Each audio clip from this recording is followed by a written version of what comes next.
এই মুহূৰ্তত দিবলৈ ওলাইছে এক ব্ৰেকিং নিউজ। কাৰ্বি আংলঙত সংঘটিত হৈছে ছাত্ৰ অপহৰণৰ ঘটনা। দুই যুৱকে এগৰাকী ছাত্ৰক ডিফুৰ এখন ব্যক্তিগত খণ্ডৰ বিদ্যালয়ৰ সমীপৰ পথৰ পৰা উঠাই লৈ আনে, কিন্তু অজ্ঞাত কাৰণত ডিফু বাইপাছত 29 নং 4 লেনযুক্ত ৰাষ্ট্ৰীয় ঘাইপথ যি মাঞ্জাৰ সমীপত আছে, ডিফু বাইপাছ বুলি কোৱা হয়, সেই স্থানত এৰি দিয়ে অজ্ঞাত কাৰণত।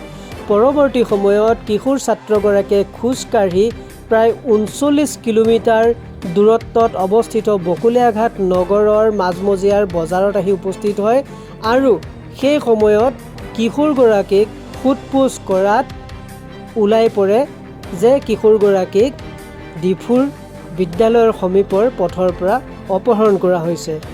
কোনে, কিয় আৰু কেনেকৈ অপহৰণ কৰিছে সেই কথা সবিশেষ কিশোৰগৰাকীয়ে প্ৰকাশ কৰিব পৰা নাই যদিও ইতিমধ্যে জানিব পৰা গৈছে যে ডিফুৰ এখন ব্যক্তিগত খণ্ডৰ কণমানি ছাত্ৰগৰাকীক দুজন যুৱকে অপহৰণ কৰি আনে যদিও ডিফু বাইপাছ মাঞ্জাৰ সমীপৰ 29 নং 4 লেনযুক্ত ৰাষ্ট্ৰীয় ঘাইপথৰ বাইপাছত অজ্ঞাত কাৰণত এৰি থৈ যায়।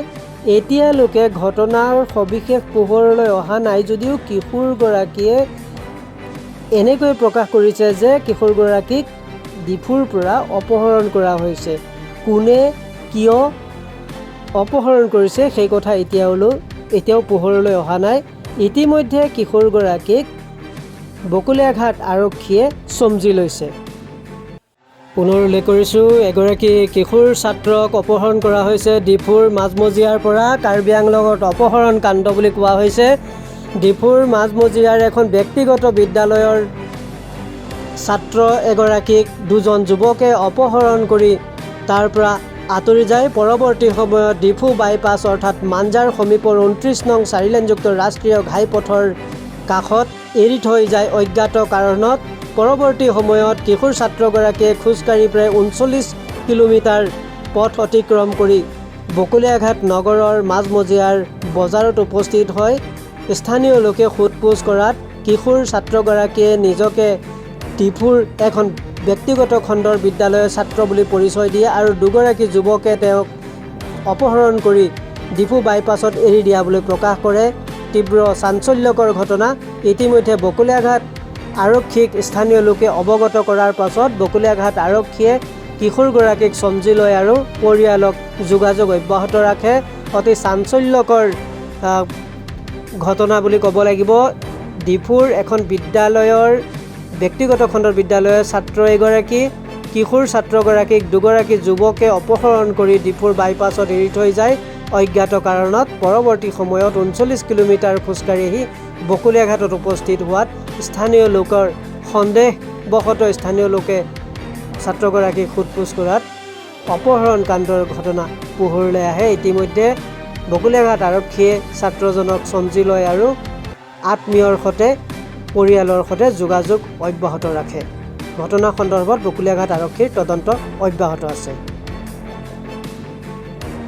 এক চাঞ্চল্যকৰ ঘটনা যে ডিফুৰ মাজমজিয়াৰ এখন ব্যক্তিগত খণ্ডৰ বিদ্যালয়ৰ এগৰাকী কিশোৰ ছাত্ৰক দুই যুৱকে অপহৰণ কৰে। পৰৱৰ্তী সময়ত অজ্ঞাত কাৰণত কিশোৰগৰাকীক ডিফু বাইপাছ অৰ্থাৎ মাঞ্জাৰ সমীপৰ 29 নং 4 লেনযুক্ত ৰাষ্ট্ৰীয় ঘাইপথৰ কাষত এৰি থৈ যায়। কিশোৰগৰাকীয়ে খোজকাঢ়ি আহি উপস্থিত হৈ 29 কিলোমিটাৰ দূৰত্বত অৱস্থিত বকুলীয়াঘাট নগৰৰ বজাৰত। স্থানীয় লোকে কিশোৰগৰাকীক প্ৰত্যক্ষ কৰি সোধপোছ কৰাত ওলাই পৰে যে কিশোৰগৰাকীক ডিফুৰ এখন ব্যক্তিগত খণ্ডৰ বিদ্যালয়ৰ সমীপৰ পথৰ পৰা দুই যুৱকে অপহৰণ কৰে।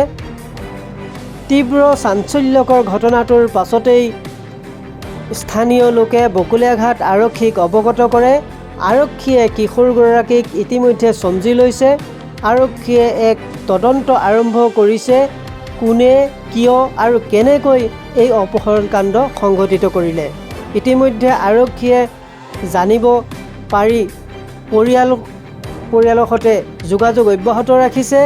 জানিব পৰা মতে কিশোৰ ছাত্ৰগৰাকীয়ে ডিফুৰ মোমায়েকৰ ঘৰত থাকি এখন ব্যক্তিগত খণ্ডৰ বিদ্যালয়ত অধ্যয়নৰত অৱস্থাত আছিল আৰু কিশোৰগৰাকীৰ আচল ঘৰ পশ্চিম কাৰ্বি আংলঙত বুলি জানিব পৰা গৈছে।